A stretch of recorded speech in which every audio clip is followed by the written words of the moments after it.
Student, स्वागत है आपका एक बार फिर हमारे YouTube channel education point coaching classes. आज के इस वीडियो में हम करने वाले हैं 10th क्लास की वर्कशीट नंबर 72, जो कि है सामाजिक विज्ञान की अर्थशास्त्र की किताब का 31/12 की ये वर्कशीट है। तो आइए बच्चों शुरू करते हैं इस वर्कशीट को। बच्चों, आज की इस वीडियो में भी हम करने वाले हैं अर्थव्यवस्था के क्षेत्रक, यानी कि हमारी जो 3 क्षेत्र है अर्थव्यवस्था के, प्राथमिक, द्वितीयक एवं तृतीयक। इस चैप्टर में बहुत डिटेलिंग में उसको बताया गया है।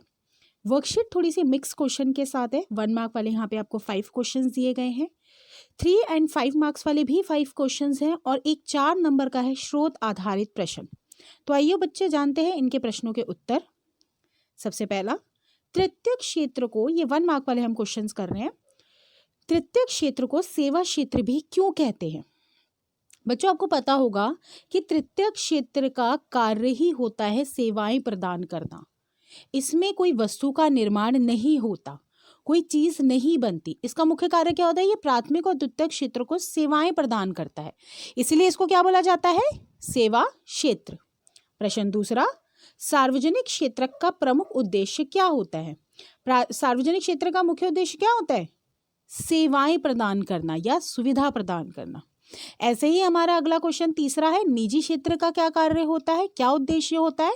लाभ कमाना। जो निजी कंपनियां होती है उनका उद्देश्य मुख्य क्या होगा? सिर्फ पैसा कमाना। उनको जनता के भले बुरे से कोई मतलब नहीं होता। क्वेश्चन नंबर 4, मौसमी बेरोजगारी से आप क्या समझते हैं? मौसमी, जैसे नाम से ही पता चल रहा है कि कुछ महीने काम मिलना, कुछ महीने काम नहीं मिलना, उसको हम कहते हैं मौसमी बेरोजगारी। जैसे कि भारत में कृषि है, किसानों के पास कुछ महीने 6 महीने काम होता है, 6 महीने काम नहीं होता। या तो किसान बहुत ज़्यादा वेल डेवलप्ड है, बहुत ज़्यादा फाइनेंशियली स्ट्रांग है कि वो रबी, खारिफ और जायद तीनों फसलें उगा रहा है। और जनरली आप देखना, मजदूर जो प्रिंटिंग प्रेस में लगे होते हैं या जो ऐसे क्षेत्रों में होते हैं, जैसे कि अब जो पटाखों की फैक्ट्री में होते हैं, उनके पास काम कब होता है? जब उसके आसपास या तो दिवाली आती है या न्यू ईयर आता है। इन लोगों के पास काम तभी होता है। तो मौसमी बेरोजगारी, जब कुछ महीने कार्य होना और कुछ महीने काम ना मिलना। 1 मार्क का आखिरी क्वेश्चन है, सरकार किस प्रकार कृषक और उपभोक्ता दोनों की सहायता करती है? सरकार क्या करती है? किसानों से उचित मूल्यों पर वस्तु खरीदती है, वस्तु मतलब अनाज, जैसे कि गेहूं, चावल या बाकी चीजें, और उसको सस्ते दामों पर दुकानों में, राशन की दुकानों में बेच देती है गरीब जनता को, राशन कार्ड्स के थ्रू। तो एक तरीके से किसानों से फसल खरीदी और कम दामों पर उपभोक्ताओं को बेच दी।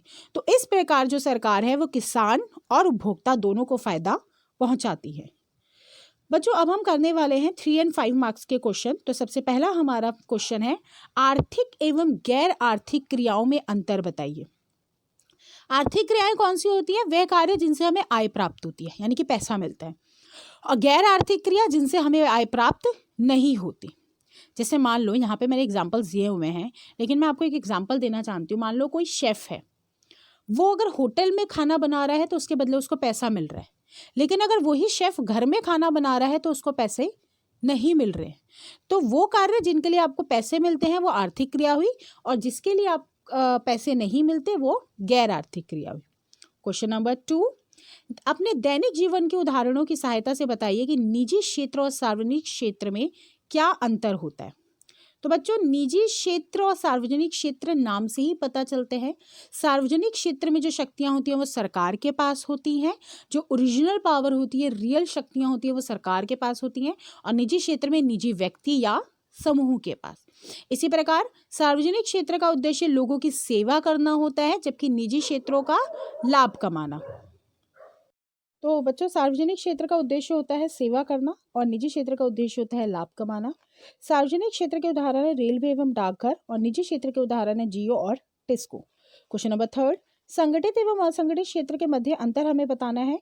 तो संगठित क्षेत्र वो होते हैं जो सरकार के नियमों के अनुसार कार्य करते हैं, और असंगठित क्षेत्र होते हैं जो सरकार के नियमों से बाहर रहते हैं। संगठित क्षेत्र में श्रमिकों को रोजगार की सुरक्षा प्राप्त होती है, जबकि असंगठित क्षेत्र में नहीं होती है। टोटल ऑपोजिट चलने वाला है ये क्वेश्चन। ऐसे ही संगठित क्षेत्र में वेतन अधिक होता है, जबकि असंगठित क्षेत्र में कम। संगठित क्षेत्र में कार्य के घंटे निश्चित होते हैं, जबकि असंगठित क्षेत्र में नहीं होते। एक एक उदाहरण भी लिख देंगे हम, जैसे कि संगठित क्षेत्र का उदाहरण है बैंक, और असंगठित क्षेत्र का प्राइवेट ट्यूटर हो गया, या मजदूर हो गए, या राशन की दुकान पे काम करने वाला एक नौकर हो गया। ये सब इसके एग्जाम्पल्स हैं। क्वेश्चन नंबर 4, महात्मा गांधी राष्ट्रीय ग्रामीण रोजगार अधिनियम 2005 यानी कि मनरेगा के प्रमुख प्रावधान बताने हैं हमें। तो देखो, मनरेगा की बात की जाए तो इसका मुख्य उद्देश्य है ऐसे लोगों को कार्य देना जो कि जिनके पास काम नहीं है और वो काम करना चाहते हैं। इसके अनुसार सरकार 1 वर्ष में 100 दिनों का रोजगार की गारंटी देती है। यदि सरकार काम नहीं दिलवा पाती तो उसको क्या मिलता है? बेरोजगारी भत्ता। साथ के साथ इसमें एक और नई चीज क्या है कि 33% जो कार्य है वो महिलाओं के लिए आरक्षित है। तो महिलाओं को कार्य मिलता है मनरेगा के थ्रू। 33% रिजर्व्ड है। ऐसा नहीं कि 33% ही होगा, इससे आगे भी मिल सकता है, पर 33% तो महिलाओं को मिलेगा ही मिलेगा। नेक्स्ट हमारा, भारत में कितने प्रकार की बेरोजगारी पाई जाती है? तो पहले हम समझ लेते हैं कि बेरोजगारी होती क्या है। जब कोई व्यक्ति काम करना चाहता है और उसके योग्य है फिर भी उसे काम न मिले तो उसको बेरोजगार कहते हैं। अर्थात वो कार्य करना चाहता है, मतलब जो इच्छुक नहीं है, उसको जो इच्छुक ही नहीं है काम करने का, उसको आप बेरोजगार कैसे कहोगे? एक तो वो काम करना चाहता है प्लस उसको नौकरी नहीं मिल रही है, उसको हम बोलेंगे बेरोजगार। भारत में अगर बात की जाए तो बेरोजगारी 2 प्रकार की होती है, ग्रामीण एवं शहरी। देखो, ग्रामीण में 2 प्रकार की होती है। मौसमी में आपको समझाई चुकी हूँ। प्रच्छन्न बेरोजगारी क्या होता है? अर्थात छिपी हुई बेरोजगारी। हमें प्रतीत होता है कि सब लोगों के पास कार्य है, पर असलियत में अगर उस कार्य में से कुछ लोगों को निकाल दिया जाए तो प्रोडक्शन पे कोई भी फर्क नहीं पड़ता। मान लो एक खेत में 10 लोग काम कर रहे हैं, 4 लोगों को हटा दिया और 6 लोग हैं बचे। पहले भी 100 किलो अनाज आ रहा था, बाद में भी 100 किलो अनाज आ रहा है, तो इसका मतलब वो 4 लोग क्या हुए उसके अंदर? प्रच्छन्न, यानी कि लग रहा था कि वो काम कर रहे हैं पर उनके निकलने से कोई भी फर्क नहीं पड़ा। शहरों में जनरली शिक्षित बेरोजगारी पाई जाती है, अर्थात जो पढ़े लिखे लोग हैं उनके पास नौकरियां नहीं होती हैं, उनको अपने योग्य नौकरियां नहीं मिलती हैं। अब स्रोत आधारित प्रश्न है, पैराग्राफ बेस्ड क्वेश्चन, उसका मैं आपको सीधा आंसर बता रही हूँ। पैराग्राफ में ही ये सारे आंसर्स हैं, मैंने वहीं से निकाले हैं ये आंसर्स। सबसे पहला है, सकल घरेलू उत्पाद से आप क्या समझते हैं? तो बच्चों, एक विशेष वर्ष में प्रत्येक क्षेत्र में उत्पादित अंतिम वस्तु और सेवाओं के मूल्य के योग को सकल घरेलू उत्पाद या जीडीपी यानी कि ग्रॉस डोमेस्टिक प्रोडक्ट कहते हैं। एक साल में तीनों जो क्षेत्र है, प्राथमिक, द्वितीयक एवं तृतीयक, उसकी अंतिम वस्तुओं के मूल्यों को ऐड जब किया जाता है उसको हम कहते हैं सकल घरेलू उत्पाद। क्वेश्चन नंबर 2, दोहरी गणना से आप क्या समझते हैं? दोहरी गणना अर्थात कि मध्यवर्ती वस्तु और अंतिम वस्तु के जो प्राइस है वो एक बार ऐड हो जाए। मान लो कि गेहूं है और आटा है, इसी गेहूं से तो आटा बना है।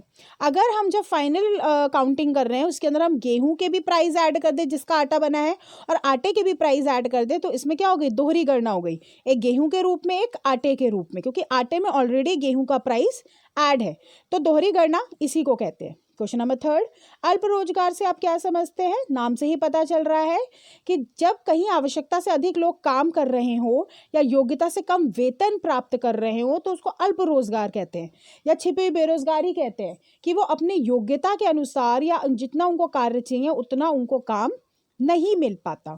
क्वेश्चन नंबर 4, कृषि क्षेत्र में छिपी हुई बेरोजगारी की समस्या को हल करने के लिए एक उपाय बताइए। तो क्या किया जा सकता है? ग्रामीण क्षेत्र में लघु उद्योगों का विकास किया जाए ताकि लोग अगर किसानी नहीं कर पा रहे हैं या उनको अगर उनके पास इक्विपमेंट्स नहीं है तो वो छोटे मोटे उद्योगों के द्वारा अपने नीड्स को, अपनी आवश्यकताओं को पूरा कर सके। बच्चों, आज की वर्कशीट बहुत आसान थी, लेकिन आसान के साथ साथ इसमें इंपॉर्टेंट क्वेश्चंस थे, तो इस वर्कशीट को बहुत ही ध्यान से सुनना है। ओके बच्चों, मिलते हैं हम नेक्स्ट वीडियो में।